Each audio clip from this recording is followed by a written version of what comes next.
Good day, friends. It is me, HL Mod Tech, and I had a user ask for help on a project. I did a little bit of legwork. I've got some tips. So let's get cracking. So friends, this is a Beetle grid. The idea is to have these holes so that the eggs that are laid fall through, and that way you can collect them. The problem the user had is that there are so many pieces grouped, and you can see there are little pieces of groupings here where the user was trimming things instead of designing precisely. So this is one of the things I learned when I first started too. I would do things with brute force. If I wanted a peg, I would design a peg. If I needed to take off a corner, I'd throw in a rectangle, I'd trim off a corner. Well, the more you play, the more you learn about precision, and your designs are more efficient. So this also has 2,500 pegs, so it just totally crushes Tinkercad, and they're grouped and grouped and grouped and grouped. So what you need to start thinking of when you build with Tinkercad is think of each grouping as a backpack. So if you've had several groups in one backpack, that's a decent, efficient way to carry stuff. But if you have groups that have groups that have groups, well, all of a sudden you've got backpacks holding backpacks holding backpacks, and that's what slows down and eventually crashes Tinkercad. So I fiddled with this and I ended up losing, and I came up with another way to build it.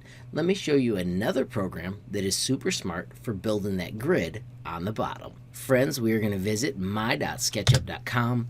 This is a totally different company, so I'm sorry to mix companies, but sometimes knowing the right tool for the job makes all the difference. I'm going to do create new, and I'm going to do millimeters. So when you open Tinkercad, it looks kind of fun. This one is pretty stark when you open it, and it's confusing when you're trying to learn what to do. I've used it a while, so I know that you click and release. Right now I clicked the mouse, I stretched it out, and now I'm going to type the numbers that I need. It was 205 and then comma, and it was 167. And when I press enter, it snaps to those sizes. That's one of the awesome things about this. It also has a built-in tape measure. So I want to round these corners. I'm going to move in 10 millimeters. Once again, you just type in thin air. It shows me I'm on the green axis. I press enter. I'm going to go in 10. I'm going to go down 10 on that green axis and press enter. I'm going to move over to the arc tool. And when you click this corner, click that point, I can round off that edge. I'm going to do it on this side so you can see it better. If I miss, I miss, so I'm going to hit escape. So it clicks, I'm going to move out to that spot, and I'm going to click and round off those corners. This was one item I noted was in the user's design. So I'm going to use the eraser to cut off those ends, and you can see this looks just like what the user had, except I don't have the holes. Real quickly, I'm going to use the fit view, pop, zoom out a couple clicks. I'm going to go to the guideline tool, and I'm going to move this in 6 millimeters. So I just type 6 and press enter, 6 and press enter, 6 and press enter. And up here I'm going to go 7 and press enter. And then I need a circle. Well, once again, click and find your circle tool. I'm going to zoom in on this location, and it's asking me for the radius. I want the radius to be 1. I need to cut out the middle. I'm scrolling in so I can see that. When I've got the middle selected, you'll see it has those dots, and I can hit delete. I'm going to select the outside edge, and I'm going to hit M for move. I'm going to grab the center of that location, and notice I am moving it. If I tap control, it is in copy mode. I'm going to zoom in over here and click to set it down. And then friends, I'm going to hit the divided by key, and I'm going to put 50 and press enter. It instantly divides and places all the way across the screen. That's one of the most awesome things about using Sketchup. I want them all the way up the front, so watch this. I'm going to select all the way across, but I'm missing this end. That allows it to not select any of these edges. You need to totally have something in your selection box to select it. Once again, I'm going to do M for move. So I'm going to go in and I'm going to find the center of this little line, or this circle. And now when I tap control, it'll be moving a copy. And then I'm going to go up here and click and set it down. Once again, without touching anything else, I'm going to do divided by and type 45. If you look down here on the right, you'll see that show up by distance. I'll put an arrow so you can see it. When I press enter, this is where it gets funky. You need to learn to be patient. So I hit the button, and now I'm waiting for it to do all the math to put those circles in there and cut the holes out. Notice it does this wait thing.